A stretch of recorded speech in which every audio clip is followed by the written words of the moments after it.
We are coming to our last forum panel, Finance and Frontiers, Geopolitics and Banking.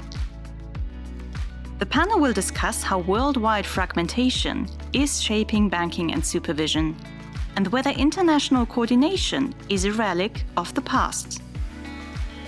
We welcome the moderator Martin Arnold and the panelists to the stage. Martin is the financial regulation editor at the Financial Times. He has covered all facets of the financial industry in London, Paris, New York, and Frankfurt for more than 2 decades. Martin will introduce the panel members and invite you to join the Q&A.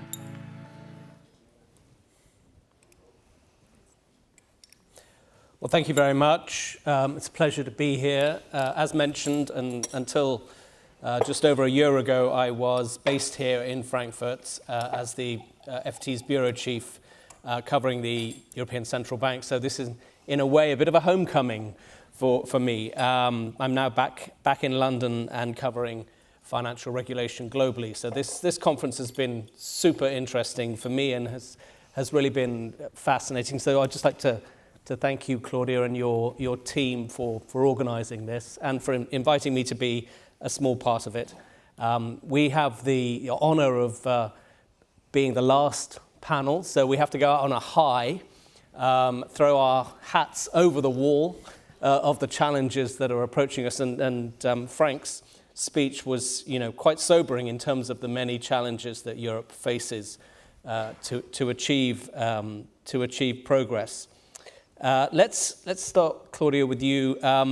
You gave a speech yesterday where you talked about many of these geopolitical tensions that the world is facing, and I know that the ECB is planning to do a reverse stress test, looking at these geopolitical fragmentation and tensions and cyber threats, etc. How do you, as a regulator, how do you go about addressing some of these problems which haven't yet materialized, but you can perhaps see some of them appearing on the horizon?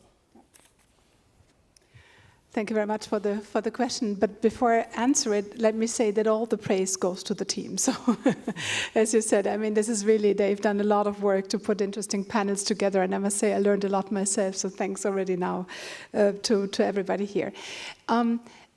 I said a lot of things already yesterday. I will come to the concrete question on how do we address geopolitical risk, because it's indeed not easy. It's not about risk, it's about general uncertainty, and we all know how difficult it is to capture that in our modeling, in our thinking. But let me first reflect a tiny bit, and I must say I have also a bit of a confirmation bias, as we I guess all have. When I think about what I said at the beginning of the conference, what I heard here on the panels, and a lot of the discussions were centering around resilience. I try to coin the term broad-based resilience, and I will say again in a minute what I mean with that. And then we heard a lot about digitalization. So, and both in some sense it's related to geopolitics, to globalization. That's a term we haven't heard here a lot, but it was the previous discussion. And I would say the answers that I've heard here about what is needed for banks also to remain competitive in a global economy, and what I've heard about resilience, again, and I would underscore what I said yesterday, these are not in conflict. So it's not like we either make the banks resilient and then they can, withstand all these geopolitical risks and uncertainties, or they have sustainable long-term business models and can deal with digitalizations. But a lot of the things we've heard here are really saying that these are, it's almost a double dividend. So if you make the banks more resilient, which means they have operational resilience, financial resilience, and have good IT infrastructures, that makes them resilient against geopolitical risks or uncertainties, but it also makes sure that they have sustainable business models, because you need, funding also for the long-term investments into IT, into cyber resilience, into fraud protection, into AI. So maybe if this is a theme we can take away from this conference, so what are the things that are good for both, for resilience and for competitiveness? I think that would be great.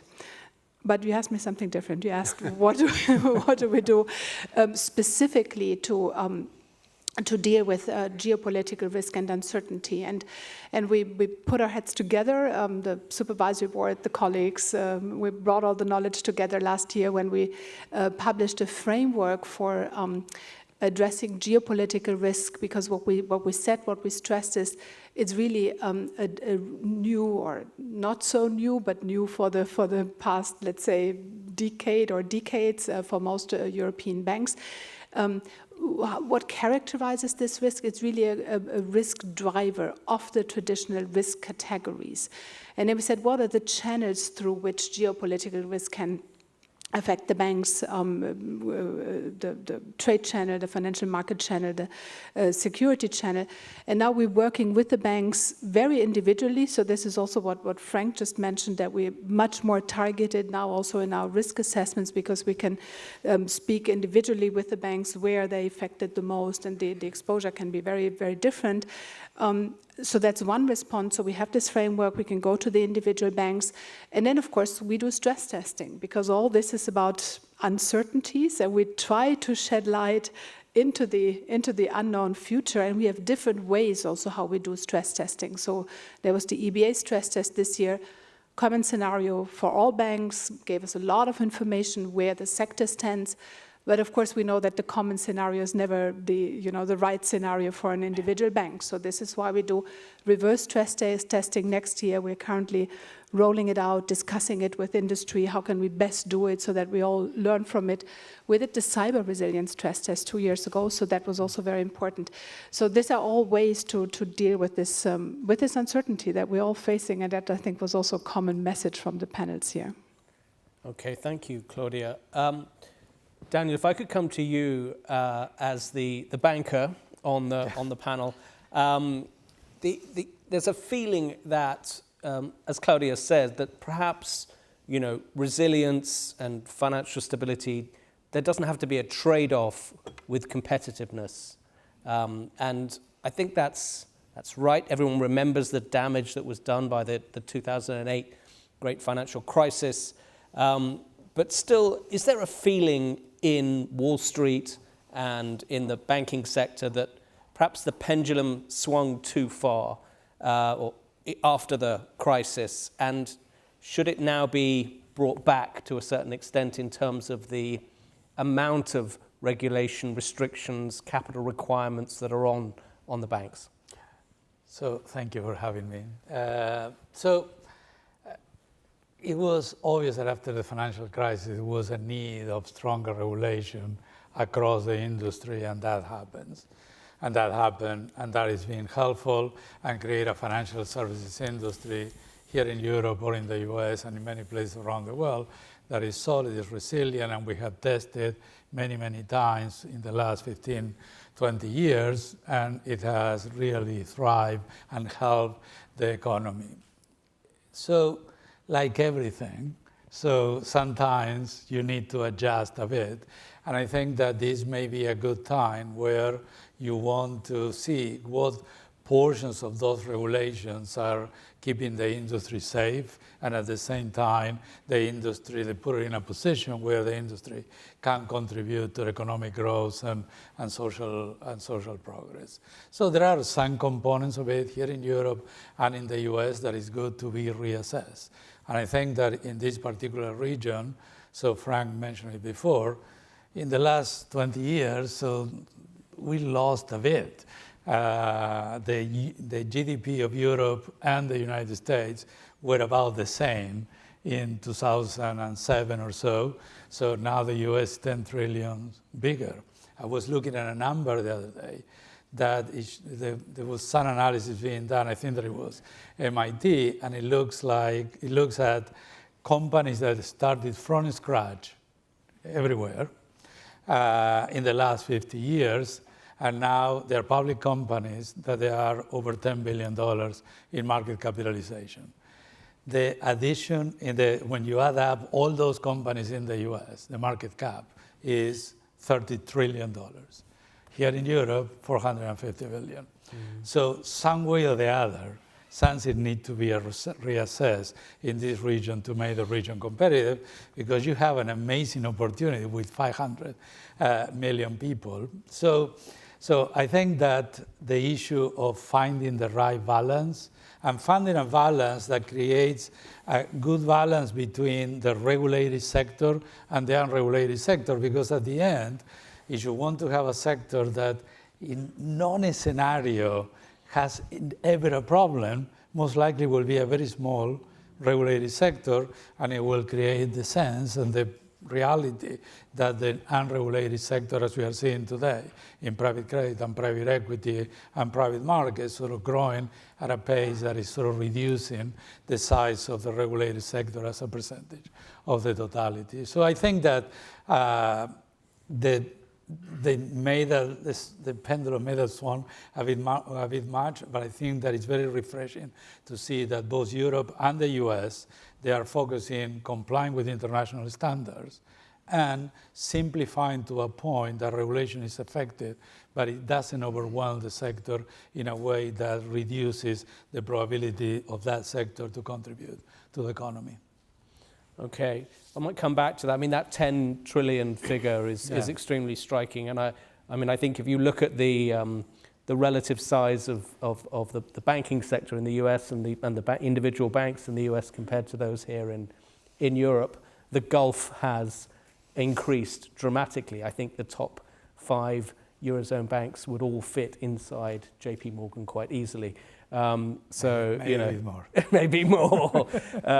So that I think is a source of concern for regulators here in Europe.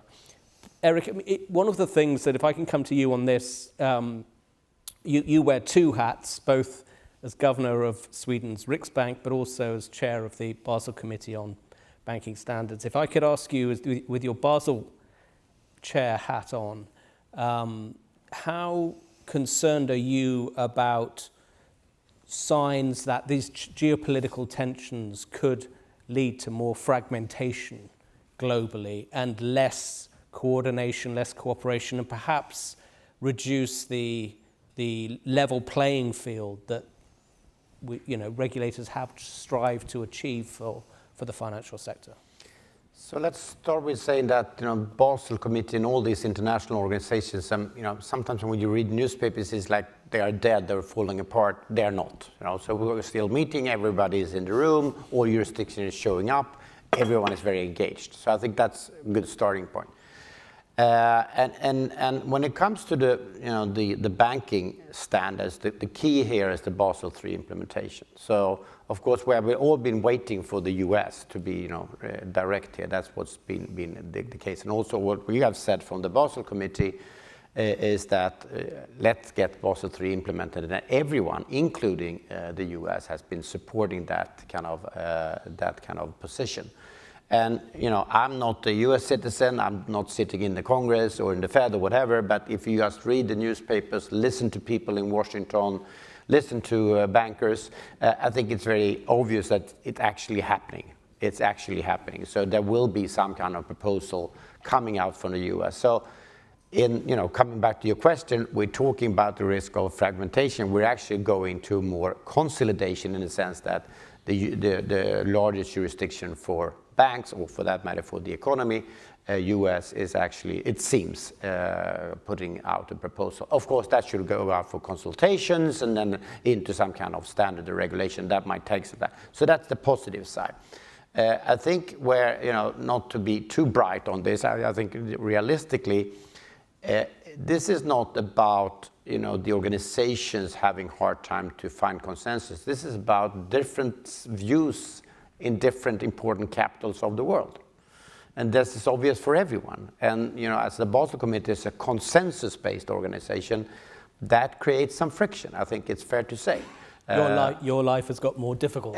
For sure, and a lot of people actually tells me that my life is very difficult, so so thank you. But I'm trying to cope with it, and of course I get a lot of support from the Basel Secretariat and others. No, but honestly, I think on the non-bank finance, which was part of your first question here, that are we regulating the banks too much, or it's actually kind of leaking out to the NBFI sector?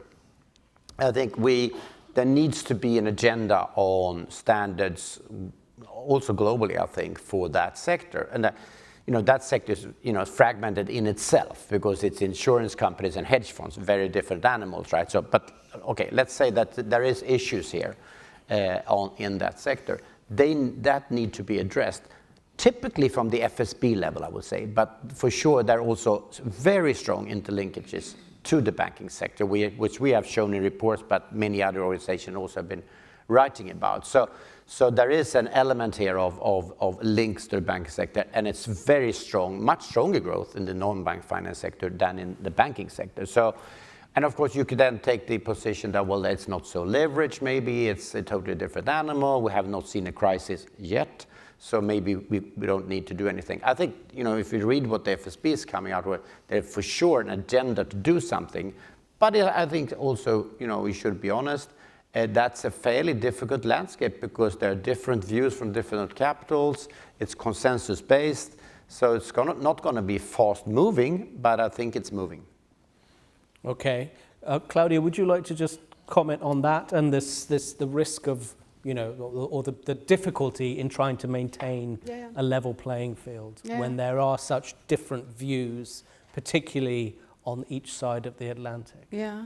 Well, I mean, actually, what I wanted to say that actually what Europe is doing is actually making, hopefully, your life easier, because I think Europe is implementing the CRR3, CRD6 from this year on. And so this is with transition periods until the early 30s, and, the different elements are phased in over time, and there's some temporary deviations. But I think when we look at what is the effect on the sector, we actually see that we have the data coming in also from the stress test, so they give us additional information about the effects of Basel implementation in Europe, and the evidence is very clear that the sector is well able to deal with the Basel rules. So it's in terms of the capital needs, it's actually that there hasn't been an increase in capital requirements from this year on because there's also the transition period. So, I mean, this is I think Europe is implementing. Many other regions internationally are also implementing.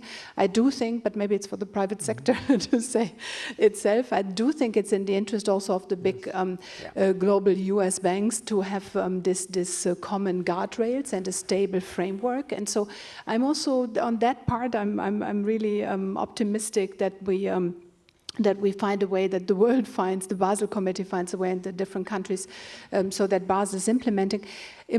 I think the one issue, and this was touched upon, where I'm more concerned and where I think we also need to go further and find international consensus, is what to do with the growing non-bank financial intermediation sector. So we know that some risks have moved there, may partly lead to a better allocation of risks globally, may also lead to increased financial stability risk, because also there we have pockets of leverage, of liquidity mismatches.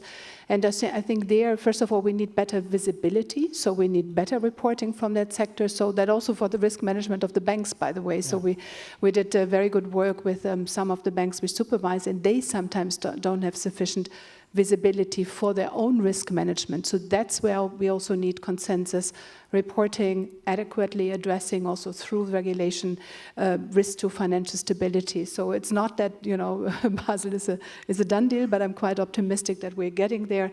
But we also need to move on because the world is evolving. Yeah, we haven't seen the updated proposal on implementing Basel in the US from the Federal Reserve yet. So it's difficult to comment on it, Daniel, but you're here. Let's take advantage of that. You're a very senior, very experienced executive at the biggest bank in the US. And I remember a couple of years ago, Super Bowl ads were being taken out by the banking sector in the US, lobbying against Basel Endgame, which was going to push up the cost of people's shopping in supermarkets, and it was going to be this terrible thing. So, are you happy how things are shaping up, and are you confident, and do you want the US to implement Basel in a way that was faithful to what was agreed originally all those years ago? Totally. I think that every bank in the US, particularly the big banks, want to get Basel III being implemented once and for all and move on. And the most important thing that is in line with the Basel proposal and creates no fragmentation and is consistently more or less applied around the world. The reason why banks were a bit taken back in the Michael Barr's interpretation of Basel III is because it was the worst version of gold plating. If you look at, and I'll give you a couple of numbers so to illustrate this. JPMorgan, if we would have implemented Basel III in the way that version 1 of Michael Barr, our capital would have increased for the same activity around 25 to 27%. After the non-recalibration of GSIB and SACCR would have already increased by another 20% from 17 to now. So, and then the last version that to put CECL in SICR would have add another layer. So from the activities in 17, where we're perfectly fine, to, if it would have gone that way, it would have essentially increased the capital for the same activity by 55, 60%. So we did at the time the analysis of looking at the way that Europeans were looking at Basel III and what would have been the effect of JPMorgan. And the number was very simple. It was essentially either a zero increase of capital to a small reduction. So now we are looking at what we know. There is a meeting of Mickey Bowman meeting the CFOs of the big banks sometimes in December.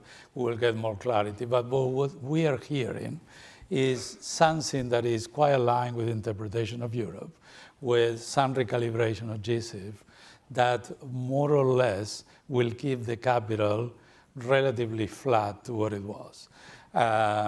So in our case, that creates a situation where we have about $50 or $60 billion of excess capital because we were prepared for the worst scenario of Michael Barr's interpretation. So I think that that's what we think, but we will see when the rule is out. Just to clarify on that, Daniel, when you say to keep the capital relatively stable to where it was when? Before the current rules, without the $50 or $60 billion that would have increased by applying the Michael Barr version of Basel III Endgame. Okay. And in line with Europe. Yeah. Can I just ask you, Erik, do you think that there is, I mean, you talked about there the massive amounts of capital that's going to be freed up for JPMorgan. That I can tell you. It's free now. It's free now. Well, yeah. Well, you need to see the final rules, obviously, before it becomes truly excess capital. But there could be a reduction of the GSIB buffers in the US. So there could be further reductions in the capital but that gets requirements. compensated by operational risk capital. More or less, it's all more or less stable. Okay. Well, there was an estimate from Alvarez and Marcel that all of the reforms that they're expecting to see would free up $150 billion of capital for the US banks, which is $2.6 trillion of lending capacity. So that's when I speak to European bankers, they're pretty terrified about that because they think that this is going to be, JPMorgan is already, and big Wall Street banks are already growing much faster than them and dominating in capital markets. So there's going to be an intense lobbying here in Europe to weaken some of the regulatory standards here. I can almost see it coming. Do you worry about a race to the bottom? Well, that's why we have the Basel III and that kind of regulation. So I did worry about race to the bottom when we didn't see it coming. There were more questions about what was happening to the Basel III. But I think on the banking side, I'm not overly worried. So let's take some of these discussions that's now going on. So the gold plating in the US with the ads on the Super Bowl should maybe be against not maybe the Basel, but maybe some other organizations because we were not gold plating. We were, basically proposing what was said here. So that's a little bit strange. So I think the gold plating, some of that might be, relevant for jurisdictions, fine, but it's not the Basel regulation. So that's one thing. The other thing is the simplification part of it. So it is complex. I think our regulation has gone from like 400 pages to almost 2,000 pages, right? From Basel II to Basel III or Basel I, whatever. So it's a dramatic increase. So it's more complex. But you could do, because I asked my staff about, some of the ideas that come up from the European system, and Frank was discussing this high-level group, and there's been some announcement of where you're heading on that. And most of that is totally Basel compliant. So basically, the complexity doesn't really come from the Basel system. It comes from the different jurisdictions. So I'm not overly worried about the race to the bottom on the banking side. For sure, we will get lobbying. But I totally agree with what Frank said. You know, banks' lending capacity, to some extent, for sure, is related to capital. Fine. But it's much more related to running the business in a profitable way, having possibility M&As across jurisdictions within the Europe. And within Europe, and now take my Riksbank hat on, you know, the Nordic banks, it has been extremely profitable through this 10, 15 years. And very high capitalization. Yeah, very high capitalization and still extremely profitable, whereas some banks in continental Europe has not been, and the same regulation, right? So, you know, it's a lot of other things playing in rather than the capital. You know, to end your answer to your question, where there could be a worry about the race to the bottom is in the MBFI sector, because there are some firms in various sectors, again, it's fragmented in itself, where it's truly global and where we don't have any global regulation. It's not really the Basel Committee to handle, but I think there is implication for the banking system. So there I could be a little bit worried. Okay, Claudia, do you want to come in on this? No, I agree on the regulatory part. I mean, this is what I said earlier. But let me say, I mean, what's the economic idea behind this? Why could there be a race to the bottom? And the idea is sometimes, well, if we lower the standards, then the banks, you know, then we free up capital, and then the banks can lend more. And I just want to say that it's not like we are locking away the capital. No, it's not like this is money that can't be invested. So this is equity capital is a very important funding source for the banks, and it actually makes them stronger. They can lend more. They can take risks better. They can also make the long-term IT investments that are needed. So I think we need to also work on this narrative that. You know, as if we were locking the capital away and then it needs to be freed up. That's just not the case. And we've seen many studies. I think also Frank mentioned a few of them. And there's been very consistent work also by the Basel Committee, by the Financial Stability Board, really taking a holistic picture of all the reforms that have been put into place, looking at the best evidence that we have across institutions and supervisory authorities, central banks, and looking at what happens when banks are better capitalized, can they lend more, are they more resilient? And that evidence is very clear. So I think collectively we need to keep updating the evidence because, of course, I mean, the world around us is changing and these underlying economic patterns may change. I doubt they would, but it's always good to also look at the data. But the evidence is very clear, and so I think that also, if we, I know I've been saying this before. Many in the room have been saying this before, but I think this is also important to inform that debate. So that's the content part, and also we have some safeguards, of course, around it with the Basel rules, as we've just discussed. Yeah. Okay, Daniel, if I could come back to you, just as you're scanning this current climate, the current environment, and you're looking at risks, as every good banker is doing and every good regulator is doing, what are your views on the current state of financial markets and valuations in markets, particularly driven by the AI boom and all the excitement around AI? Do you think that there is, as Alan Greenspan once said, irrational exuberance going on here? And is there a risk of a bubble that could burst and cause some kind of crisis? Well, so let me first make a comment on private markets, because I think that's one of the areas of concern. So, and I think on that one, I agree with the comments they made. But in my view, so you have two pieces there. You have the insurance piece and the fund piece. So I don't think that in the fund space there is a capital arbitrage. So if anything, they are leveraged around 1.5 times. That is similar, or it's slightly less than what an equivalent loan would be in a bank. So, so from that, there is no capital arbitrage. On the insurance side, there is a capital arbitrage. So when you put certain loans in an insurance framework that is more risk-based, as it compared the standardized in the US. So those loans, either very good quality or not securitizations, when you tranche loans and portfolios, and you put it in the whole risk in a portfolio in an insurance company will consume a lot less capital than in a bank. So there is some capital arbitrage, but it's not all of it. So I don't think, and this is our funds, that they are 7-year funds, the average loans are 2 or 3 years. So it's unlikely that that is going to create a systemic risk in the short term. I'm concerned about 3 issues there. So number one, as more and more money comes into the space, so the lower of credit standards and increasing leverage. So number 2, retail distribution. I think that at the moment it's more an institutional business. Every single credit fund is looking into retail.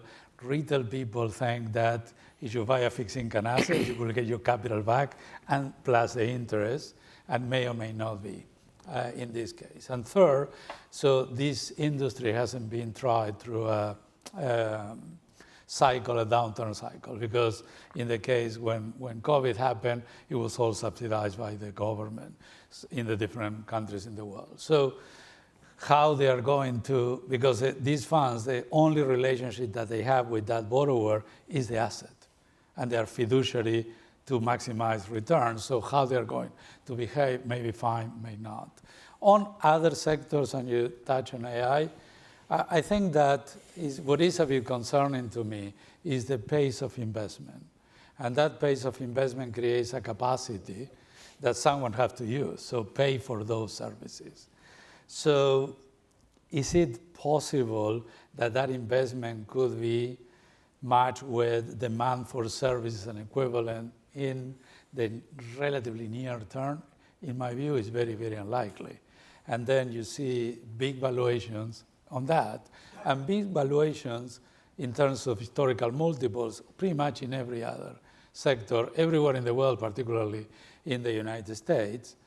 And the only way that you can justify that, one of the ways, is to think, well, all these services are going to create such an explosion of productivity that instead of being historical average in multiples, you can justify such an increase in multiple because of earning growth growing way above historical averages.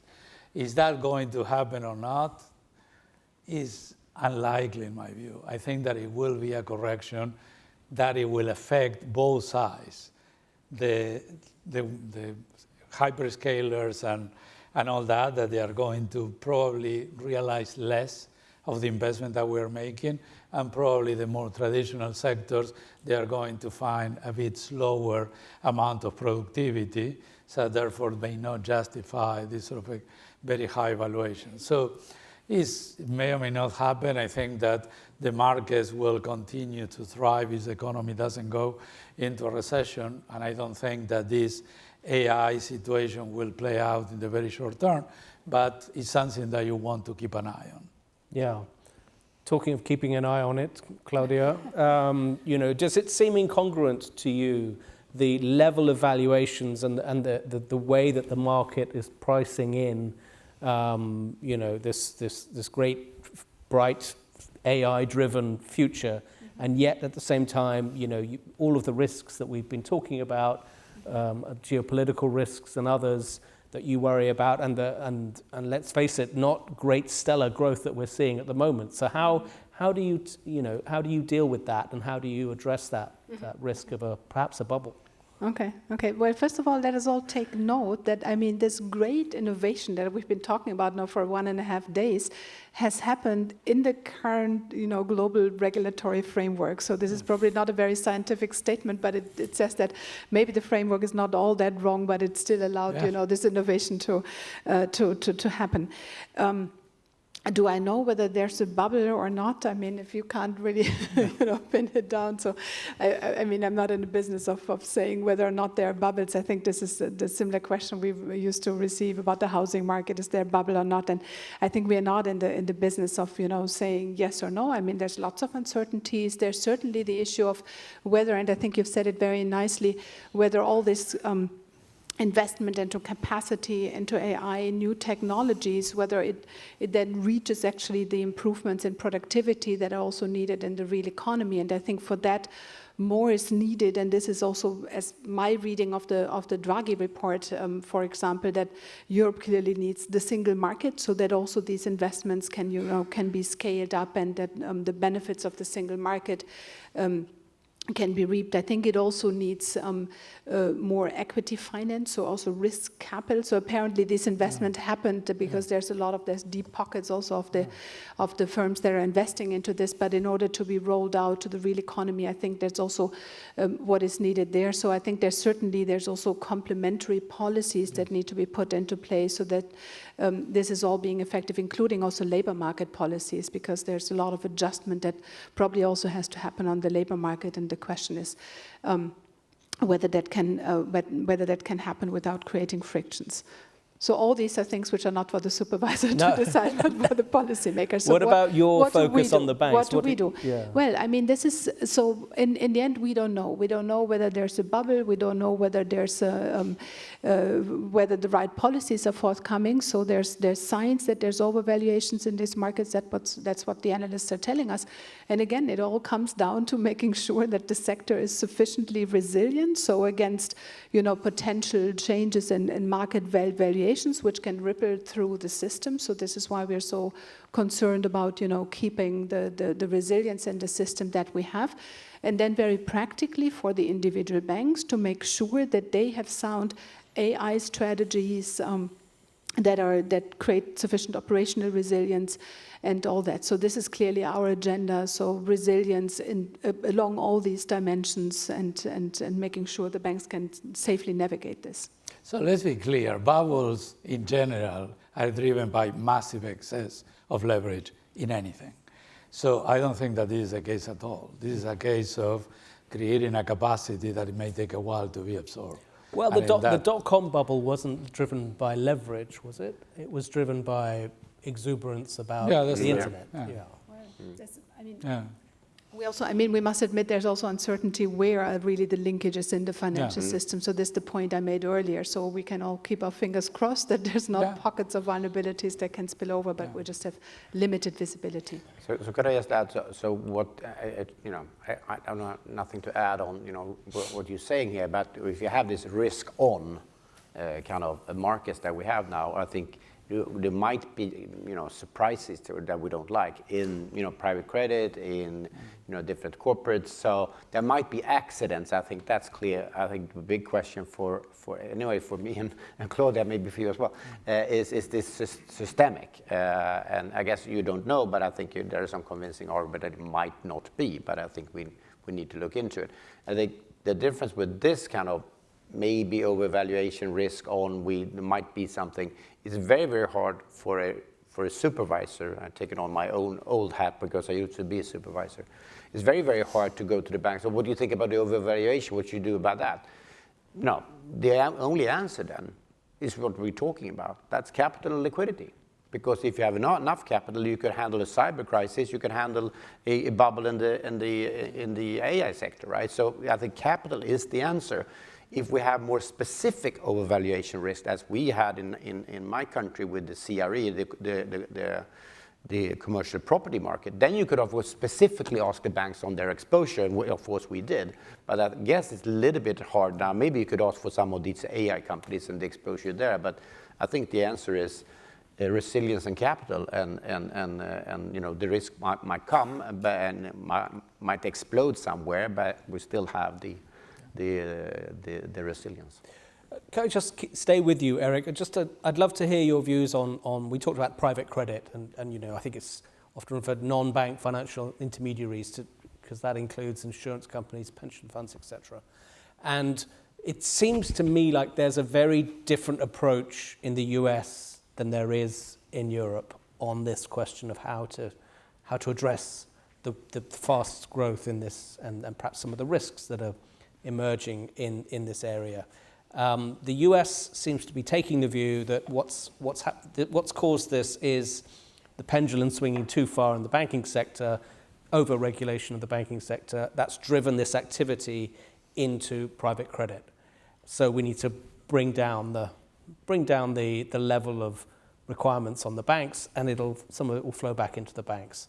It seems to me that's the answer. But whereas in Europe, it seems like the answer seems to be that we're coming up with is let's regulate the private credit providers and require them to provide more data and put more restrictions on them. So very different answers. Do you think that is there a middle ground that can be found on this? I hope so. I think it's a fair description of the case. I think I'm more on the camp that we need to do something on the resilience of the non-bank finance side in itself, but it might not be exactly the same tools that we use. So let's say the investment fund industry, there we might need more of gates and swing pricing and things like that, basically limiting the liquidity risk that we have. Right. The liquidity mismatch is the big risk.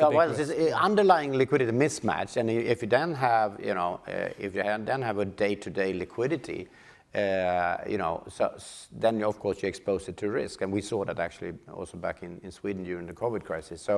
So I think the saying should be like this: bank accounts should be liquid at all times. Investment funds should not be liquid at all times. When the weather is fine, sun is shining, they could be liquid.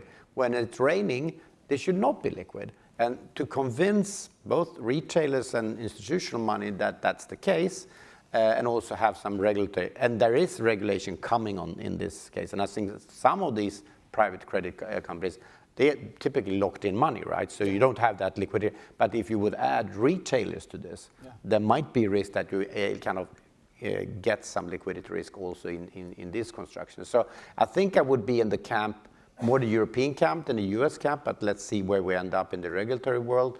I think the risk is if you lower capital in the banking side and start to hope that private credit will come back, well, it might be exactly the other way around. You free up capital, they start to interact even more with the non-bank sector. So the end game is a larger and non-bank sector and, well, same size or even smaller banking sector. So I think that would be disregarding simplification, all that, but of course you could do that anyway, right? But to lower resilience in the bankings and then hope that will bring back business, well, we should ask the private sector. But I would be skeptical. One comment on that.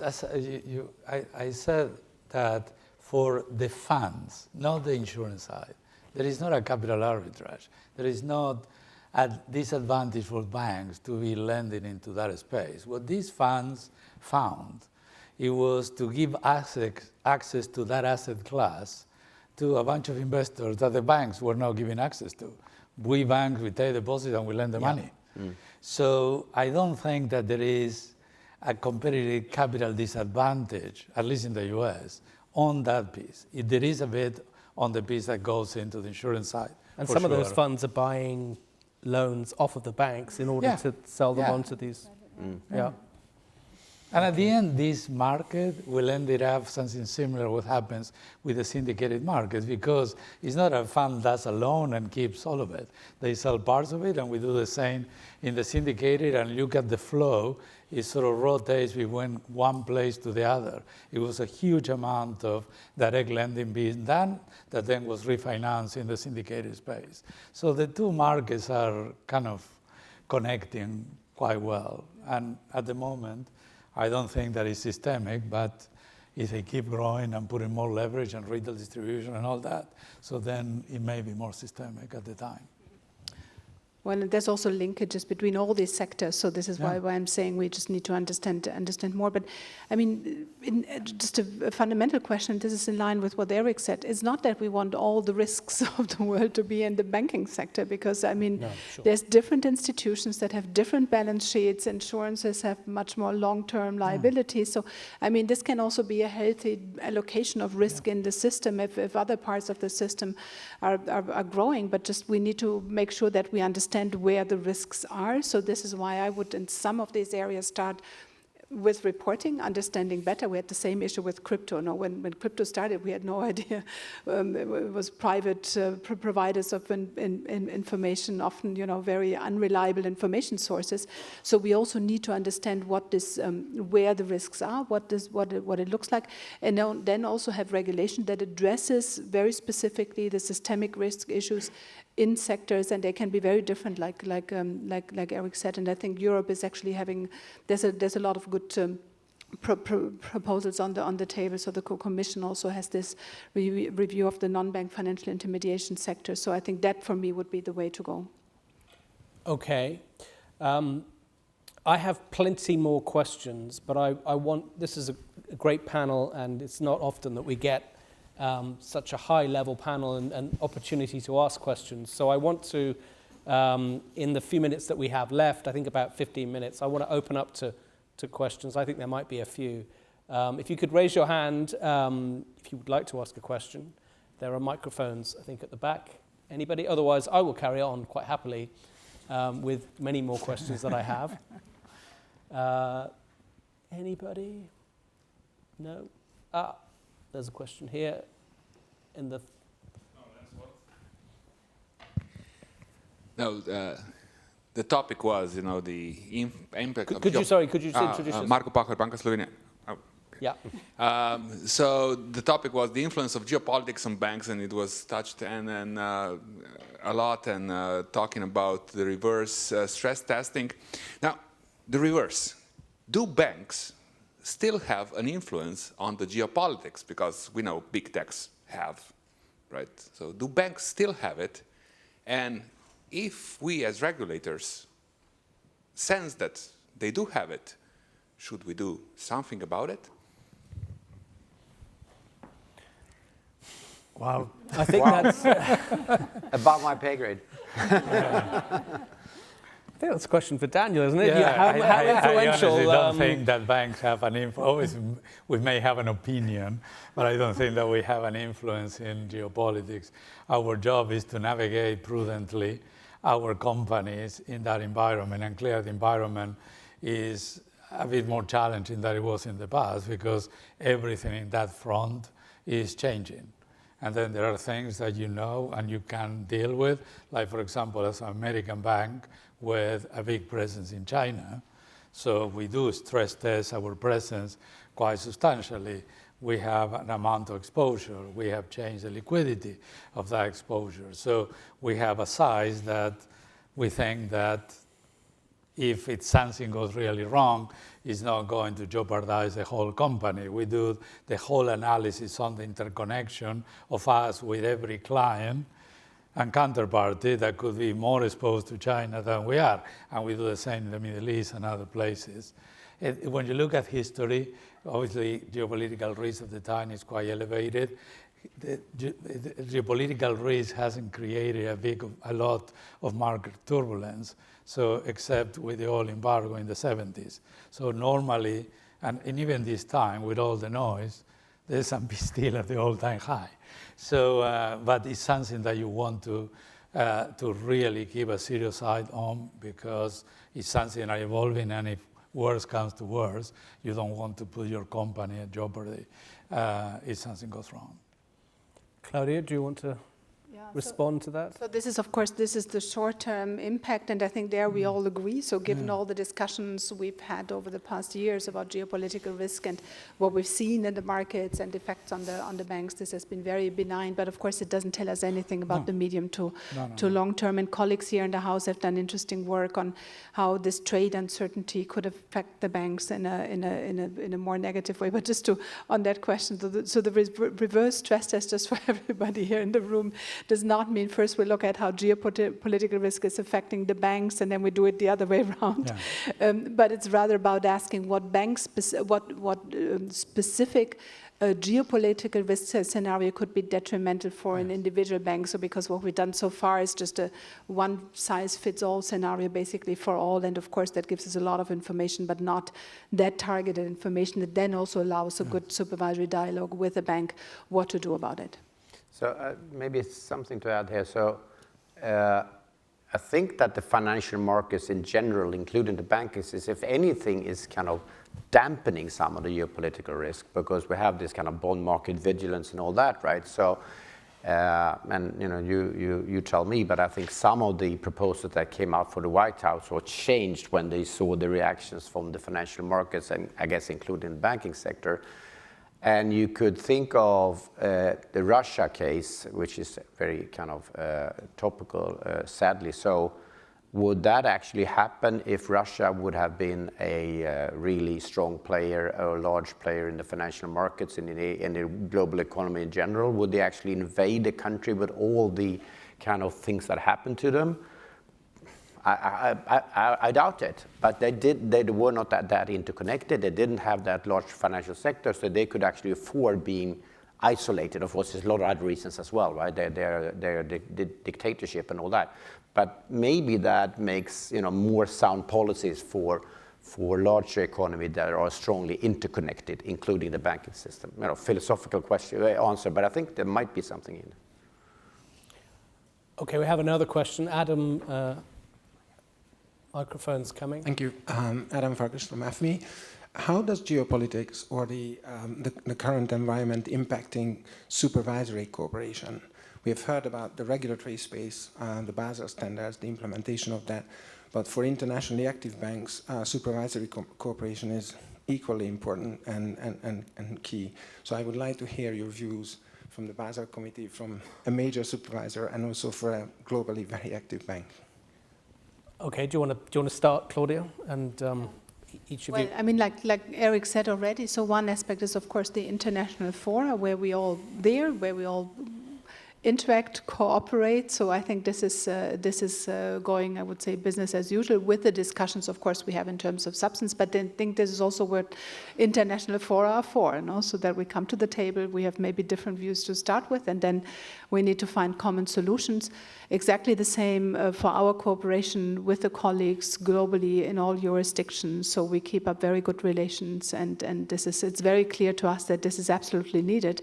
And again, this is something that also the banks benefit from, because they want us also to be in touch and talk to each other in good times, and hopefully, more difficult times that would not come too soon. The worst scenario for banks is a very fragmented regulatory system. It's just very, very difficult to manage. That you have one rules here and the opposite rules somewhere else. It's really difficult for every bank, small, medium-sized, or big. So I'm not sure that's totally true, but I mean, certainly for a global bank that operates across, I don't know how many countries you're in, 50, 60 100. Countries, 100. Well, of course you want, harmonized rules, you want a level playing field. But for a bank that is broadly purely domestic, perhaps a mid-sized bank, they prefer some of these, this fragmentation. It kind of suits them, protects them, their market, right? I mean, I think I've seen that. Right, living here in Germany, I'm not going to name names, but there is a certain amount of protectionism that's driven by lobbying of domestic banks. So when I was the supervisor, I get cynical now, but banks that said they would have a level playing field, I think that was a code word for lower capital requirements. So that, but I'm getting cynical. No, I think, for the larger bank, I think you totally agree.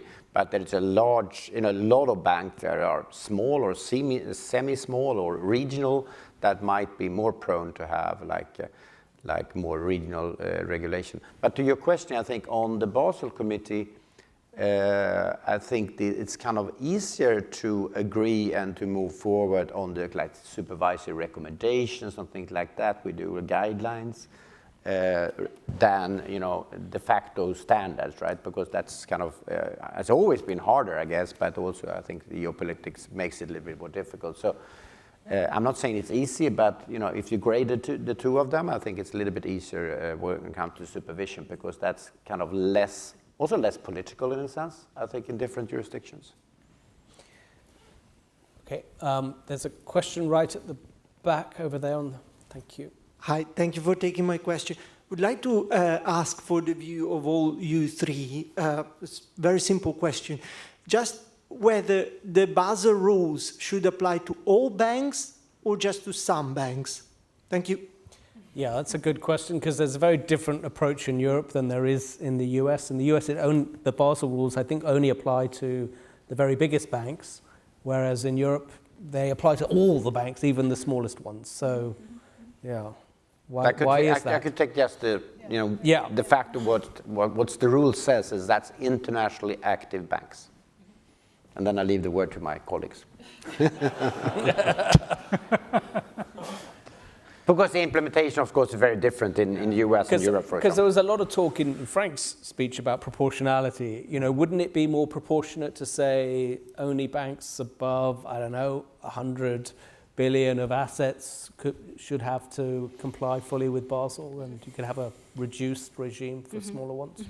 Just an idea? Yeah, but I mean, there was actually one answer that I wanted to give to the previous question, because what we have in Europe is actually a very good showcase for supervisory cooperation and also overcoming this banking nationalism that you've mentioned, because we have the banking union, so we operate in the same framework. We supervise the most significant banks directly, and the less significant banks indirectly. We have an oversight function there, and I think it's actually the European implementation takes that into account. I think it's a useful way of having the same rules in principle applying to all, but with a lot of proportionality. And this is also what is currently under discussion, whether there can be even more proportionality in terms of the compliance cost and so forth. But I think in general, this European approach to apply it to all, with also taking then into account some specificities of the European market, I think this is the right approach, and also helps us. I mean, we have the single rule book, so that's applying to all, so that's a great benefit of the banking union.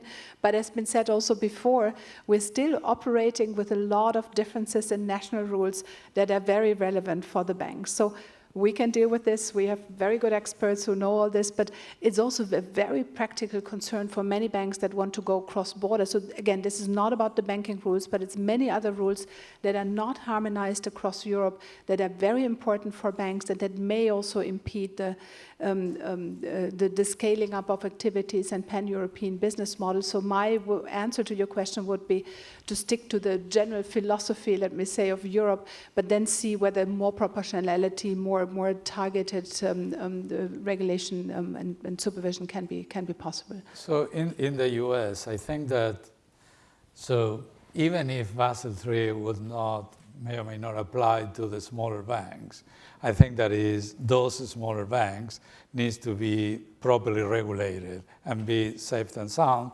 because we have seen what happened a couple of years ago. Right, so, and Silicon Valley Bank wasn't Silicon Valley to and First Republic. So, and the other ones, they were near misses. So Basel or not, I think that the US should look into that sector and make sure that those are not not by itself, but by contagion, create a systemic risk, as they did 2 years ago. Okay. We do have a question in from someone in our online audience, which is great. They haven't provided their name, but so it's an anonymous question. But it's nice we're the last panel before the lunch and then the end of the event, so it's nice to end on a bit more of an upbeat note. So the questioner asks, the panelists, what you've said sounds a lot calmer than how the news portrays things. Perhaps that reflects badly on me as a journalist. But is the public discussion portraying things too bleakly? Claudia? Well, difficult to say what this specifically refers to.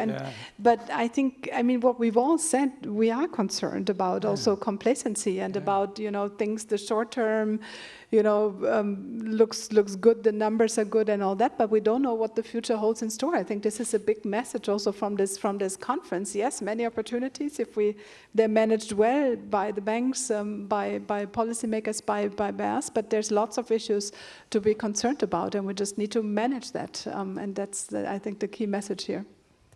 There is a bit of this alignment between the reality we see every day, all the challenges in the world, and market pricing. So I hope that market pricing is right, but there is a sense in there that is pricing a very, very good outcome and a bit more. So that is something that you want to really be focused on. Yeah. Erik? So I think, if you take the geopolitical tension, if you take the starting point with the Russia aggression to Ukraine, yes, I have one starting point. That's now what, a little bit over 3 years ago. Since then, capital requirements been broadly the same, regulation has been broadly the same. So in that sense, you could be optimistic because we did a lot of good things after the financial crisis, and the banks are making money, economy is doing okay, and all that. The risk, I would say, to answer the question, is that if we just are fine with that and are not kind of agile enough to actually change regulation and react to risks that we see, which we talked about, retail in private credit, or there might be hedge fund activity in the treasury market, or there might be stable coins, who knows? If we are too kind of calm and don't, let's say we have an inaction bias, then we might have risks that are growing that we don't take care of. And that, I think, is a worry. In addition to the fact, this is what I stressed yesterday, that the past shocks have to some extent been buffered by fiscal, also monetary policy. And this is the big question mark. Also, if you read the World Economic Outlook, the Global Financial Stability Report, there are concerns about the ability of fiscal authorities to keep solid finances. Given where debt levels are. Debt levels, yes, and so this could have an impact also on the resilience of the overall system. So that is something that also needs to be borne in mind. Okay, not exactly a super upbeat way to end the event, but we tried. So we are perfectly on time. So all it remains for me to do is to thank our three panelists, Erik, Daniel and Claudia in particular, for organising such a great conference and for participating in what I think was an excellent panel. Thank you very much. Thank you.